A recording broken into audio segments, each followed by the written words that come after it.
La tulipomanie, Pays-Bas. Pendant l'âge d'or néerlandais, en 1637, les tulipes, importées de Turquie, deviennent un symbole de statut social aux Pays-Bas. Les prix des bulbes de tulipes montent en flèche, certains bulbes rares valant plus qu'une maison. Des contrats à terme, achats sur promesse, sont échangés sans livraison réelle. En février 1637, la confiance s'effondre. Les acheteurs ne peuvent plus payer, les prix s'effondrent en quelques jours. Cet effondrement provoque des faillites en cascade, mais l'économie néerlandaise résiste grâce à sa diversité. La bulle des mers du Sud, 1720, Royaume-Uni. En 1720, la South Sea Company, créée pour monopoliser le commerce avec l'Amérique du Sud, promet des profits mirifiques. Les actions de la compagnie montent de 100 livres sterling à 1000 livres sterling en quelques mois, malgré l'absence de commerce réel. La corruption et la propagande alimentent la frénésie. En septembre 1720, la bulle éclate.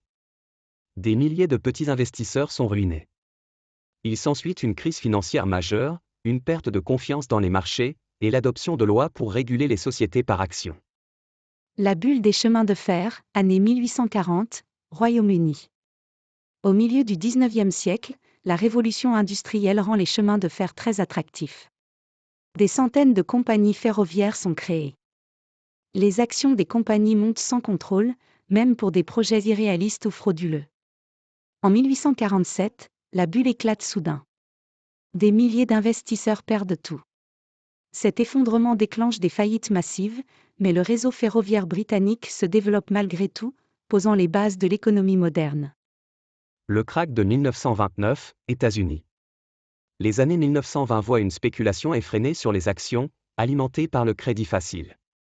Les cours boursiers montent artificiellement, avec des achats à crédit utilisant de la marge. Beaucoup achètent des actions sans les payer entièrement. Le 24 octobre 1929, jeudi noir, la panique s'installe. Le marché s'effondre, perdant 90% de sa valeur en quelques années. Les conséquences sont désastreuses pour l'économie mondiale, dépression, chômage massif, et nécessité d'une réforme du système financier avec la création de l'autorité de régulation de la bourse américaine, la SEC. La bulle Internet de 1995 à 2001. L'essor d'Internet et des startups technologiques crée un engouement pour les actions des entreprises.com.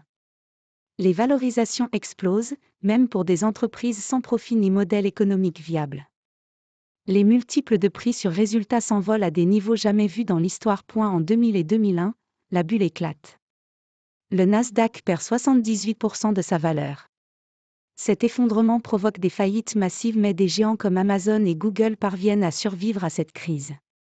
La bulle immobilière, 2007 et 2008, États-Unis.